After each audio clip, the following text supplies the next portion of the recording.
तो बड़ी खबर आपकी टेलीविजन स्क्रीन पर लगातार फ्लैश हो रही है। ऑपरेशन सिंदूर के बाद पाकिस्तान की बौखलाहट एक बार फिर से देखने को मिली। इस वक्त पाकिस्तान भारत की सैन्य शक्ति को देखकर डरा हुआ है, सहमा हुआ है। भले ही पाकिस्तानी नेता और सेना के अधिकारी सार्वजनिक तौर पर खुद को साबित करने की कोशिश कर रहे हों, लेकिन ऑपरेशन सिंदूर का खौफ उनके चेहरों पर साफ देखा जा सकता है। ताजा उदाहरण देखिए, पाकिस्तान के जॉइंट चीफ ऑफ स्टाफ के चेयरमैन जनरल साहिर शमशाद मिर्जा है, जो शंग्रीला डायलॉग फोरम में भाग लेने सिंगापुर पहुंचे थे। इस दौरान उन्होंने पहले तो बेतुकी बातों के जरिए पाकिस्तान की जीत का दावा कर दिया, और जब इतने से भी बात नहीं बनी तो जनरल साहब एक बार फिर से अपने परमाणु हथियारों की धमकी देते नजर आए। तो जनरल मिर्जा के बयान में धमकी के साथ साथ भारत का खौफ भी नजर आया, जब वो बार बार ये बोलते हुए नजर आए कि भविष्य में हालात और ज्यादा खतरनाक हो सकते हैं। तो वह भारत को गीदड़ भपकी देने वालों में जनरल मिर्जा सिर्फ अकेले नहीं हैं। इससे पहले भी कई पाकिस्तानी सैन्य अधिकारी और नेता भारत को गीदड़ भपकी देते रहे हैं, जिनका जवाब भारत ने ऑपरेशन सिंदूर के जरिए दिया है। और हमारे साथ बेहद खास मेहमान जुड़ गए हैं, चर्चा हम करेंगे। रक्षा विशेषज्ञ पीके सहगल साहब जुड़ गए हैं। पीके सहगल जी, हम चर्चा की शुरुआत करें उससे पहले जय हिंद सर। जय हिंद सर, खबर ये आ रही है कि पाकिस्तान ने अपने सेना प्रमुख आसिम मुनीर को पद से हटा दिया है, हिरासत में ले लिया है, और इसमें अपडेट ये है कि नई जिम्मेदारी दी है पाकिस्तान सरकार ने। साहिर शमशाद मिर्जा को उनको सेना प्रमुख बनाया गया है, लेकिन पद पर बैठते ही वो गीदड़ भपकी देने लगे हैं। हालांकि उनकी गीदड़ भपकी में और उनके बयानों में एक खौफ भी दिखाई दिया है, डर भी दिखाई दिया है। अभी का फिलहाल डेवलपमेंट क्या आप देख पा रहे हैं? ये डेवलपमेंट जो है साफ तौर पर नजर आता था काफी दिनों से कि आसिफ मुनीर को हटा दिया जाएगा। तो पुराने आर्मी चीफ थे, उन्होंने साफ तौर पे कहा था कि अगर बलूचिस्तान को देखो, पुनखवा को देखो, जोन लाइन को देखो, हिंदुस्तान से देखो, तो आसिफ मुनीर की वजह से ही इस समय पाकिस्तान की आर्म फोर्सेस कंप्लीटली दुर्दशा में है। हर फ्रंट पे ये फेल हो रहे हैं और ये काबिल नहीं है। तो उन्होंने कहा कि सेना को इनके ऊपर से भरोसा हट गया है। क्वेटा डिस्ट्रिक्ट के जो कोर कमांडर है, उन्होंने साफ तौर पे कहा था कि 1000 से ज्यादा ऑफिसर्स ने और 10,000 से ज्यादा सैनिकों ने रिजाइन कर दिया है, वो इनके नीचे सर्व नहीं करना चाहते। फिर साफ तौर पे इनका और नेवल चीफ और एयर चीफ में भी आपसी संबंध बिगड़ गए थे। साफ तौर पे एयर चीफ कह रहे थे उनको अपने आर्मी चीफ के ऊपर किसी प्रकार का भरोसा नहीं है। तो उन्होंने कहा कि ऑपरेशन पहलगाम के हमले से पहले उन्होंने किसी प्रकार से आर्मी और एयर चीफ को, नेवल चीफ को कॉन्फिडेंस में नहीं लिया, यहाँ तक कि कई कोर कमांडर्स को भी कॉन्फिडेंस में नहीं लिया। उन्होंने कहा ये कार्रवाई इतनी बदतर थी जिसका जवाबी कार्रवाई उनको नजर आना चाहिए था हिंदुस्तान से क्या हो सकता है। और हिंदुस्तान ने 14 दिन का समय दिया, ये बार बार कहकर कि या तो आतंकवादियों को हमारे पास हवाले करो, उनके खिलाफ एक्शन लो, नहीं तो हम कुछ 100% कुछ करेंगे। उसके बावजूद भी इनको समझ नहीं आई। फिर इनको आसिफ मुनीर को एक फील्ड मार्शल बना दिया गया।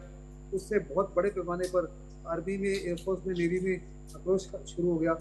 जो ऑफिसर्स वेट कर रहे थे, जो कोर कमांडर्स थे, जो आगे जिनको उम्मीद थी कि वो आर्मी चीफ बन सकते हैं या आर्मी कमांडर बन सकते हैं, उनको झटका लगा। आसिफ मुनीर कह रहे थे मैं 2027 तक पद को जी बिल्कुल सर, यही पॉइंट था। पहले तो खबरें ये आ रही थी कि आसिम मुनीर ने वहां के कानून में संशोधन करवा दिया, अपना टेन्योर बढ़वा लिया, टेन्योर 2027 तक का था, लेकिन क्या उन्हें अपने गुनाह की सजा मिली है? इसमें किसी प्रकार का कोई शक नहीं। पाकिस्तान की आर्म फोर्सेस को, पाकिस्तान के अवाम को, पाकिस्तान की सिविल डिस्पेंसेशन को, किसी को भी उनके ऊपर भरोसा नहीं रहा। और वो साफ तौर पे एकड़ी मार रहे थे कि हिंदुस्तान को हर प्रकार से बर्बाद कर देंगे। उनके एटॉमिक वेपन है, और ये जो भी चीफ ऑफ स्टाफ जिनको भी प्रमोट किया है जी, उनकी जगह वो भी दूसरे देश में, सिंगापुर या कहीं पे बातचीत करते हुए साफ तौर पे उनको डाइजेस्ट नहीं हो रहा कि हिंदुस्तान ने बहुत बुरी तरीके से उनको पछाड़ दिया है इन एग्जैक्टली 4 डेज। और वो अभी तक अपने अवाम को झूठ बता रहे हैं कि उन्होंने, पाकिस्तान ने बहुत बड़ी जीत हासिल की। तो ये कह रहे हैं कि हिंदुस्तान के 5 या 6 राफेल मार गिराए, 2 SU-30 मार गिराए। फिर वो कह रहे हैं कि हमने तीन तीन एयर बेसेस जो है आदमपुर पर जम्मू और भुज को कम्प्लीटली नष्ट कर दिया है। फिर वो कह रहे हैं S-400 जो आदमपुर में थे उसको भी हर प्रकार से और फिर वो ये भी कह रहे हैं कि 1971 वॉर जो थी was at best a draw, जबकि उससे देश के 2 टुकड़े हो चुके थे। और फिर दोबारा गिदड़ धमकी दे रहे हैं कि हमारे पास एटॉमिक वेपन्स हैं। जी इस माफी की गिदड़ भक्ति तो पाकिस्तान 20-30 साल से दे रहा है कि हमारे पास जो न्यूक्लियर वेपन्स है शबे बरात के लिए नहीं है, दिवाली के लिए नहीं है, इस्तेमाल करने के लिए। वो साफ तौर पर जानते हैं कि अगर गलती से भी उन्होंने टैक्टिकल न्यूक्लियर वेपन या स्ट्रेटेजिक न्यूक्लियर वेपन इस्तेमाल कर लिया तो with in 8 to 10 minutes Pakistan हमेशा हमेशा के लिए दुनिया के नक्शे से खत्म हो जाएगा। इसको साफ तौर पर जानते हैं, इसलिए उनको खौफ भी है। और हिंदुस्तान ने जो दर्शा दिया 23 मिनट में उनके 11 एयर बेसेस को नष्ट कर दिया। वो साफ तौर पे ये भी जानते हैं कि हिंदुस्तान में क्षमता है, काबिलियत है, कॉम्पिटेंस है कि उनके न्यूक्लियर इंस्टॉलेशन को भी हिंदुस्तानी सीमा में बर्बाद कर सकता है।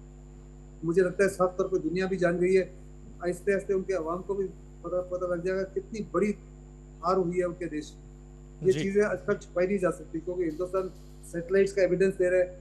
यही आजकल सोशल मीडिया के माध्यम से उनके अवाम भी देखते होंगे। फिर जो आसपास के इलाके में रहते हैं एयर बेसेस के साथ में उनको साफ तौर पर नजर आ रहा क्या हुआ।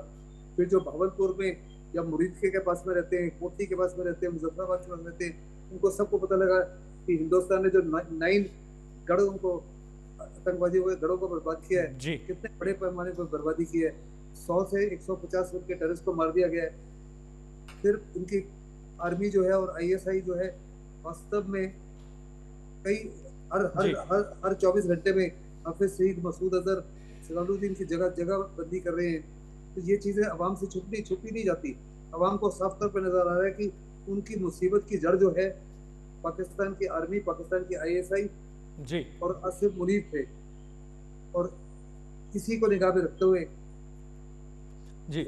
और PK सहगल जी, खबर तो ये भी आ रही है कि आसिम मुनीर के पहले 3 साल पहले सेना प्रमुख बनने की रेस में भी इनको आगे माना जा रहा था, साहिर मिर्जा जी को, और इसकी जगह पर फिर आसिम मुनीर को सेना प्रमुख बना दिया गया और शमशाद मिर्जा को चीफ ऑफ जनरल स्टाफ के रूप में अब जिम्मेदारी दी गई है।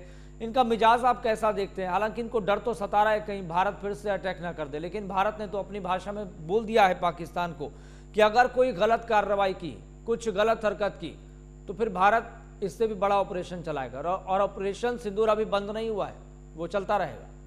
देखो, पहले मैं आपके जो आखिरी वाला सवाल है उसका पहले जवाब देता हूँ जी। हिंदुस्तान ने साफ तौर पर कह दिया कि हमारी पॉलिसी में कंप्लीटली चेंज हो चुका है, पैराडाइम शिफ्ट हो चुका है। दुनिया को भी बता दिया, पाकिस्तान को भी बता दिया कि आज के बाद किसी प्रकार से पाकिस्तान की तरफ से कोई भी टेररिस्ट एक्टिविटी हुई तो हम घुसकर मारेंगे और इससे भी तेजी से, इससे भी ज्यादा पनिशमेंट होगा। दूसरा, उन्होंने साफ तौर पर कहा न्यूक्लियर ब्लैकमेल जो है 30 साल से पाकिस्तान करता रहा है, हम किसी प्रकार से न्यूक्लियर ब्लैकमेल को एक्सेप्ट नहीं करेंगे। और तीसरा, जो सबसे बड़ी बातचीत करी उन्होंने कही है कि जो आतंकवादी हैं उनको और उनके जो स्पॉन्सर्स हैं, जो ISI और पाकिस्तान की आर्मी, उनको अलग तराजू में नहीं तोड़ा जाएगा, उनके खिलाफ भी कार्रवाई की जाएगी for having abetted sponsored the terrorist. तो यानी दूसरे बहुत बड़े पैमाने पर शिफ्ट हुआ है।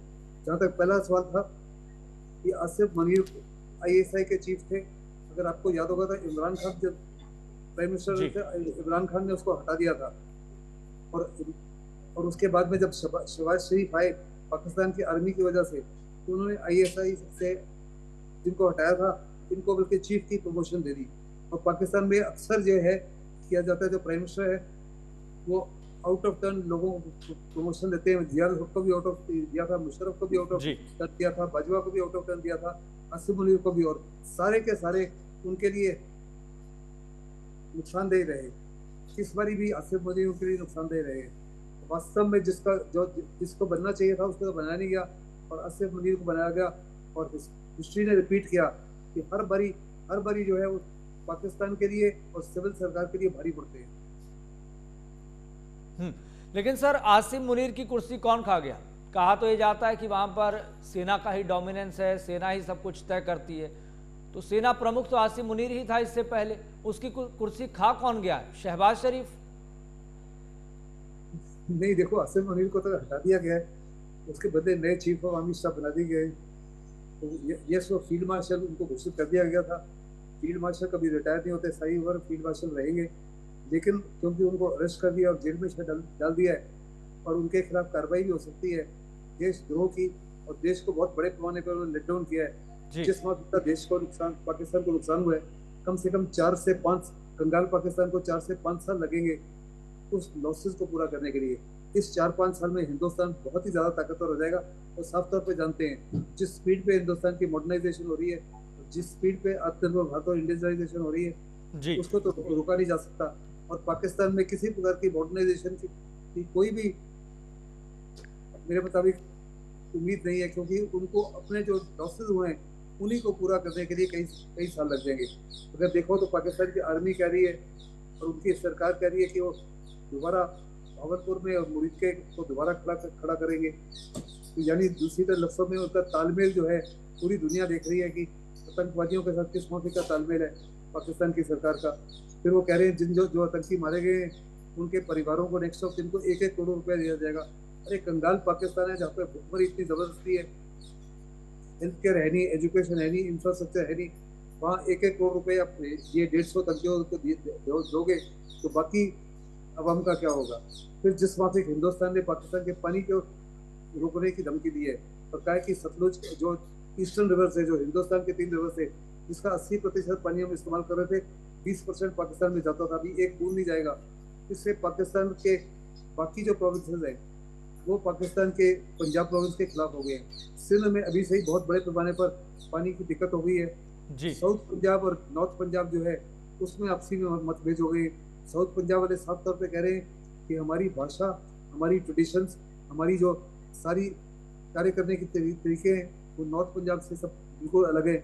सिंध साफ तौर पे कह रहा है कि अगर चोलिस्तान के लिए आप 2 कैनाल्स बनाओगे तो इंडस को आप, इंडस जो उधर आता है सिंध में, उसके साथ खिलवाड़ कर रहे हो, हम इसको किसी प्रकार से एक्सेप्ट नहीं करेंगे। फिर जो डेमलर भाषा डैम बनने जा रहे हैं हिंदुस्तान की मदद से अफगानिस्तान के अंदर, जो अफगान रिवर आता है जो इंडस में पानी को सप्लाई करता है, वो भी पानी रुक सकता है। तो पानी पे शहबाज शरीफ साफ तौर पे कह रहे हैं कि हिंदुस्तान की ये कार्रवाई से मिलियंस ऑफ लोगों को कष्ट होगा। जी हिंदुस्तान ने साफ तौर पे कहा है देखो ये हेल्ड इट इन अबेयंस, अगर जब तक आप आश्वासन नहीं दोगे कि किसी प्रकार से हिंदुस्तान के खिलाफ गलत कार्रवाई नहीं करोगे, और अगर ये आश्वासन नहीं देते हो तो हम आपका पानी रोकेंगे और हम ट्रीटी को जी तब तक अबेयंस में रखेंगे जब तक आप होश में नहीं आते। हाँ बिल्कुल। पाकिस्तान को तो हम अभी परख रहे हैं कि वो अगर कोई गलत हरकत करता है तो भारत कार्रवाई के लिए तैयार है। और पीएम नरेंद्र मोदी भी सीधे शब्दों में कह चुके हैं कि ऑपरेशन सिंदूर अभी बंद नहीं हुआ है, भारत ने बल्कि अपने नॉर्म्स तय कर लिए हैं। किसी भी आतंकवादी हमले को हम युद्ध की कार्रवाई मानेंगे। लेकिन सर एक स्टेटमेंट है जनरल मिर्जा का, उन्होंने कहा कि भारत फिर से हमला कर सकता है, हम बातचीत के लिए तैयार हैं। इस बात से नकारा नहीं जा सकता कि भारत भविष्य में फिर से हमला कर सकता है। इस स्टेटमेंट के बाद जनरल मिर्जा की मेंटालिटी क्या दिखाई पड़ती है? वो किस मिजाज का इंसान है? क्या वो भारत के जरिए, बातचीत के जरिए वो इस मसले का समाधान चाहता है, या फिर वो उन दूसरे नेताओं की तरह, उन अधिकारियों की तरह जो खुलेआम परमाणु बम की धमकी देते हैं? क्योंकि डीजीएमओ के पद पर भी अपनी सेवाएं दे चुके हैं जनरल मिर्जा। क्या मेंटालिटी दिखाई पड़ती है सर पहली नजर में? देखो जहाँ तक मेंटालिटी का ताल्लुक है, लड़ाई खत्म हो चुकी है, हिंदुस्तान बहुत बड़े पैमाने पर जीत चुका है। अभी दुनिया भर में वॉर ऑफ नैरेटिव स्टार्ट हुई है। उसी वॉर ऑफ नैरेटिव को जीतने के लिए हिंदुस्तान ने ऑल पार्टी डेलीगेशन भेजी है, 7 डेलीगेशन अलग जगह। पाकिस्तान इस प्रोपेगेंडा वॉर में और नैरेटिव से हिंदुस्तान से आगे, हमेशा आगे रहा है। बहुत बड़े पैमाने पर फंड्स एलोकेट करता है। लॉबिस्ट को जो यूरोप में लॉबिंग करते हैं, अमेरिका में लॉबिंग करते हैं। हिंदुस्तान ने इस माफी की कार्रवाई नहीं की थी। इस बारी पहली बार हिंदुस्तान ने बड़े पैमाने पर वॉर ऑफ नैरेटिव्स को जीतने की कोशिश की है। खास करके उन देशों में हमारे डेलीगेशन गए हैं जहाँ पर जो लोग अभी सिक्योरिटी काउंसिल के परमानेंट मेंबर्स या टेम्पररी मेंबर्स हैं, फिर जो अगले 15 परमानेंट मेंबर्स होंगे, जो अगले टेम्पररी मेंबर्स होंगे, और वो देश जो बड़े पैमाने पर सिक्योरिटी काउंसिल को इन्फ्लुएंस कर सकते हैं। जी आप देखो जैसे कोलंबिया में गए तो पहले कोलंबिया का रुख था प्रो पाकिस्तान, लेकिन शशि थरूर ने जब साफ तौर पे कहा कि आप एक ही तराजू में जिन्होंने हमला किया और हमारा राइट ऑफ डिफेंस, हम अपना राइट ऑफ डिफेंस इख्तियार किया, आप दोनों को और शशि थरूर के बड़े स्ट्रॉन्ग कंडेमनेशन के बाद में कोलंबिया ने अपनी स्टेटमेंट चेंज की। जहां तक शहबाज शरीफ का ताल्लुक है, बिलावल भुट्टो का ताल्लुक है, वो भी गए तो सारे देशों में कह रहे हैं कि हम तो पीस लविंग नेशन है, हम तो हिंदुस्तान के साथ पीसफुली हर इशू को रिजॉल्व करना चाहते हैं, ट्रेड को भी, पानी के मसले को भी, कश्मीर के मसले को भी, और ताकि दुनिया का रुख उनके तरफ हो। और उनके आर्मी चीफ जो नए चीफ हैं वो भी यही साफ तौर पर दोहरा रहे हैं कि हम तो पीस लविंग है, हम हिंदुस्तान के साथ बातचीत करने के लिए तैयार हैं। लेकिन हिंदुस्तान ने साफ तौर पर कहा है कि blood and water can not flow concurrently. जी। अगर आप अपने कंधे के ऊपर गोली रख के हमारे ऊपर फायर करोगे और आतंकवाद को भेजते रहोगे और कहोगे हम बात करेंगे, इज नॉट पॉसिबल। हम बातचीत करेंगे केवल दो इश्यूज के ऊपर, एक कि आप आतंकवाद को कैसे खत्म करते हो, तो दूसरा पीओके कब लौटाते हो। जी। साफ तौर पे कहा है कि हम हर प्रकार से बातचीत के लिए तैयार हैं। पहले आपको आश्वासन देना पड़ेगा कि हर प्रकार से आपने अपनी सरजमी से हमारे खिलाफ आतंकवाद को बंद किया, और जब तक वो ये आश्वासन नहीं देते विच इज वेरीफाइबल, जिसको दुनिया देख सकती है कि वास्तव में आप जो कह रहे हो करने में कोई डिस्क्रिपेंसी नहीं है, तब हम आपसे बातचीत कर सकते हैं। जब से ये सरकार आई है, साफ तौर पर देखा है इस सरकार ने किसी प्रकार से पाकिस्तान से बातचीत नहीं की, क्योंकि बातचीत के लिए हमारे प्रधानमंत्री जो है प्राइम मिनिस्टर मोदी जब अफगानिस्तान के विजिट पर गए थे, अचानक वो लैंड किए, शहबाज शरीफ के घर गए, उनको जन्मदिन की मुबारक दी, उनकी पोती की शादी थी, उनकी मदर के पाँव भी छुए, और अगले ही दिन with in the next 24 to 48 hours Pathankot के ऊपर हमला हो गया। उससे पहले अटल बिहारी वाजपेयी गए थे लाहौर, और उसके बाद में क्या हो गया, कारगिल हो गया। तो हिंदुस्तान पाकिस्तान को ट्रस्ट कर ही नहीं सकता। बिल्कुल। लेकिन पाकिस्तान जो है दुनिया में एक नैरेटिव देने की कोशिश कर रहा है कि भाई हम तो पीस लविंग है, हर मसले को बातचीत के माध्यम से, और आर्मी चीफ और सिविल सरकार इस समय यही नैरेटिव जो है दुनिया को दर्शाने की कोशिश कर रही है। सर, मैं तो एक सीधा सवाल भी आपसे पूछना चाहता हूं, क्योंकि आप बहुत माइन्यूटली चीज़ों को समझते हैं, देखते हैं, परखते हैं। सर, सीधा सवाल मेरा ये है कि जनरल मिर्जा को बैठाने और मुनीर की कुर्सी खाने में क्या ट्रंप की कोई भूमिका दिखाई पड़ती है आपको? मुझे नहीं लगता किसी प्रकार से ट्रंप की इसमें इन्वॉल्वमेंट है, लेकिन ट्रंप जो है हर प्रकार से क्रेडिट लेना चाहेंगे। ट्रंप का रवैया जो है एक किस्म से प्रो पाकिस्तान रहा है। वास्तव में हिंदुस्तान को एक तरह से पता लग गया कि असली हमारे दोस्त कौन है। अमेरिका जो है हिंदुस्तान को इस्तेमाल करना चाहता है इन दी इंडो पैसिफिक एरिया जी, क्योंकि तो साफ तौर पे जानता है कि चाइना का अकेले मुकाबला नहीं कर सकता, और वो हिंदुस्तान एक बड़ा मुख्य पावर है, 4th largest armed forces in the world है। तो हिंदुस्तान को कोड के माध्यम से चाइना के, लेकिन साफ तौर पे जहाँ तक पाकिस्तान का ताल्लुक है, पाकिस्तान को जो है इंटरनेशनल मॉनेटरी फंड से जो लोन मिला है, वो लोन कभी नहीं मिल सकता था जब तक अमेरिका की इन्फ्लुएंस ना हो। फिर अमेरिका के ट्रंप ने साफ तौर पे कहा कि हिंदुस्तान के प्रधानमंत्री और पाकिस्तान के प्रधानमंत्री दोनों ही मेरे मित्र हैं, दोनों ही अच्छे लोग हैं, दोनों के साथ मेरे अच्छे समझौते हैं। तो यानी दूसरे लफ्जों में उनका पक्ष पाकिस्तान की तरफ प्रो पाकिस्तान रहा रादर देन प्रो इंडिया, और ये हिंदुस्तान को बड़े सोच समझ के अगले कदम उठाने पड़ेंगे। खास करके जब हम मिलिट्री इक्विपमेंट अमेरिका से ले रहे हैं, आप देखो हमारे तेजस 1 में कितना ज़्यादा डिले हो रहा है, क्योंकि जो 404 इंजन था वो टाइम पर नहीं दिया, तकरीबन 1 साल या 1.5 साल के बाद में। फिर हमारा जो एमका है और जो मार्क 2 है तेजस का, उसका इंजन जो G414 है वो भी अमेरिका से आना है। क्या वो आपको टाइम पर देंगे, क्या वो उतनी तादाद में देंगे? हिंदुस्तान ने to keep all option open. फिर हिंदुस्तान के एयर चीफ ने साफ तौर पे CIA को जब भाषण दे रहे थे, उन्होंने साफ तौर पे कहा कि सरकार कह रही है हिंदुस्तान को फ्यूचर रेडी होना चाहिए। उन्होंने कहा कि हम मेरी तरफ से you have to be today ready.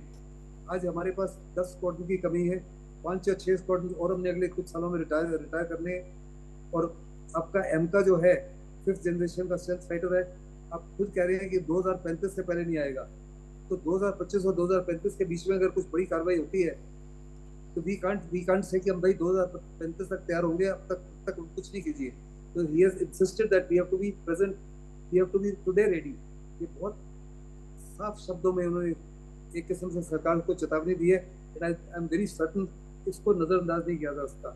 मैं चाहता हूँ कि इसी प्रकार जो है साफ शब्दों में नेवल चीफ और आर्मी चीफ भी इसी भाषा में बात बताएं, क्योंकि we have to be defence budget को इंक्रीज करना पड़ेगा।